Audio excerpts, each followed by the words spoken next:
If you're an apartment owner and you are unhappy with the performance of either the management company or the managing agent, and that's quite a common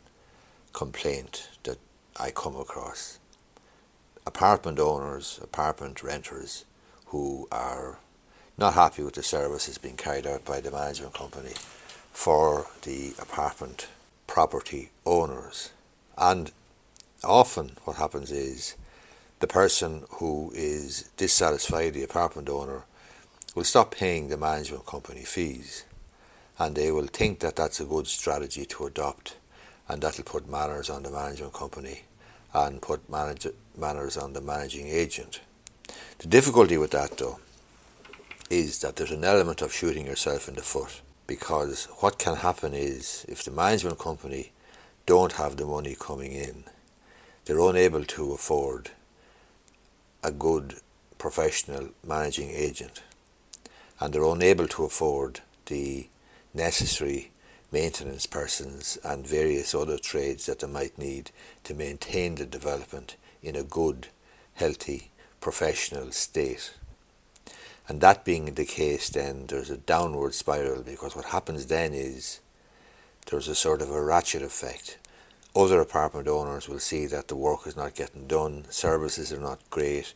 grass is not being cut, lifts are not being maintained, common areas are not being maintained, roofs are not being looked after, leaks and so on and so forth. There isn't regular maintenance, there isn't regular painting, and it's a downward spiral.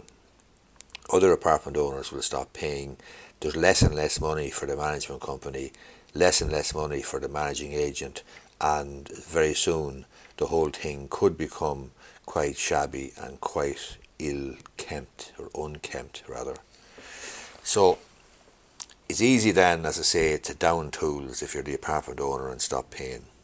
And the difficulty then for the owner management company is that they must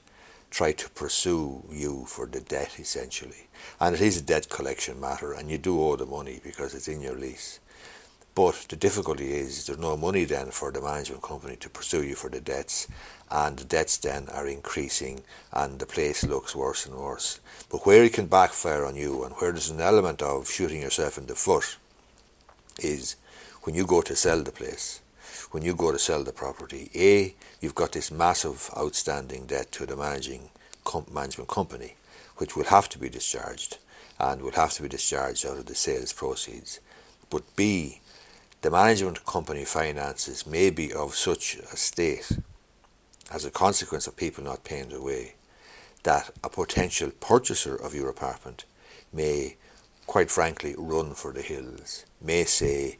that place is badly run, there's no money, there's difficulties with the management company, there's difficulties with tenants not paying, there's no money to get a solicitor to do the debt collection thing, and the whole thing is a bit of a mess. And they may well just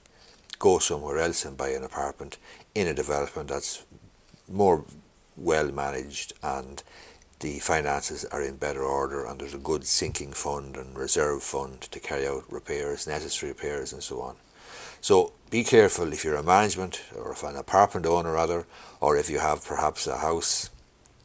maybe a duplex, maybe some sort of a terrace house in a multi-unit development, and you're supposed to pay the management company fees, and you're not paying the management company fees, and you think this is a good idea, then think down the line, think 3 years ahead, think 5 years ahead, and think about selling the property. Because when you go to sell it, if the management company is and its accounts is a hot mess, then the value of your property is going to be diminished, and that is something that obviously that you'll want to avoid. But you can avoid it by paying your management company fees and agitating then, or making representations at the annual general meeting and so on, to try to ensure that the thing is done properly, that there's a good managing agent appointed and so on. But it's a self-defeating exercise to just down tools, stop paying the management company fees, because that will actually make things worse, and it will ensure that later on, if you decide to sell your property, you're going to be in great difficulty, because